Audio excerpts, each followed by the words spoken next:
യേശു വെള്ളത്തിന്മീതെ നടക്കുന്നു.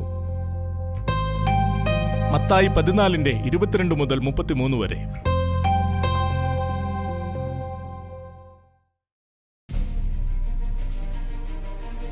ഉടനെ യേശു താൻ പുരുഷാരത്തെ പറഞ്ഞയക്കുന്നതിനിടയിൽ ശിഷ്യന്മാർ പടകിൽ കയറി തനിക്ക് മുമ്പായി അക്കരയ്ക്ക് പോകുവാൻ അവരെ നിർബന്ധിച്ചു.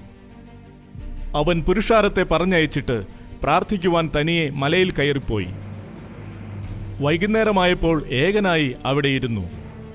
പടകോ കരവിട്ട് പല നാഴിക ദൂരത്തായി. കാറ്റ് പ്രതികൂലമായതുകൊണ്ട് തിരകളാൽ വലഞ്ഞിരുന്നു. രാത്രിയിലെ 4-ാം യാമത്തിൽ അവൻ കടലിന്മേൽ നടന്ന് അവരുടെ അടുക്കൽ വന്നു.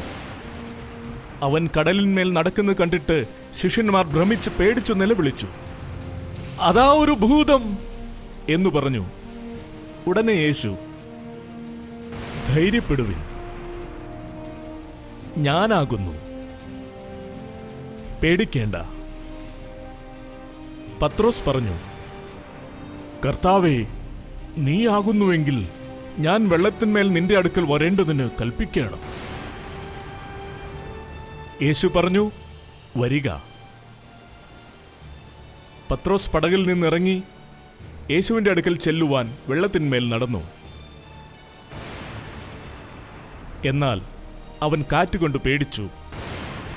മുങ്ങിത്തുടങ്ങിയപ്പോൾ, കർത്താവേ, എന്നെ രക്ഷിക്കണമേ.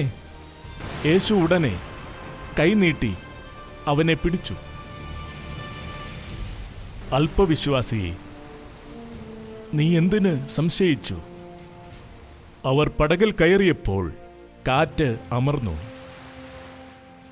പടകിലുള്ളവർ ഇങ്ങനെ പറഞ്ഞ് അവനെ നമസ്കരിച്ചു, സത്യമായും നീ ദൈവപുത്രൻ.